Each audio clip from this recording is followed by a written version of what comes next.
Hi Vivek. Hi. ఈ రోజు ఏం నేర్చుకుందాం ఫ్రెంచ్ లో?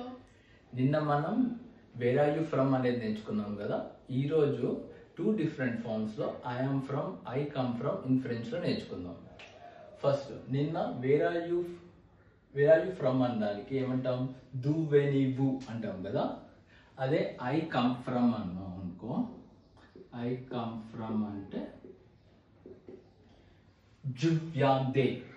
ఈ దే అనేది ఫీమేల్ ఫ్రెంచ్ లో మస్కులిన్ అండ్ ఫెమినైన్ ఉంటాయి. అదే ఫ్రాన్స్ అనుకో ది ఫ్రాన్సే. అదే కెనడా అయితే దు దు కెనడా అట్లా మారుతుంటది. అదే యునైటెడ్ స్టేట్స్ అయితే చాలా స్టేట్స్ ఉంటాయి కాబట్టి డిఈఎస్. సో అలాగ మారిపోతుంది. అదే ప్రాపర్గా ఇప్పుడు ఇండియన్ లాగా అలాగే చెప్పాలనుకో, సింపుల్గా ఇవన్నీ వద్దు, నార్మల్గా చెప్పాలనుకో జస్వి ఇండియన్, జస్వి ఫ్రాన్సే, జస్వి కెనడా అలా చెప్తే సరిపోతుంది.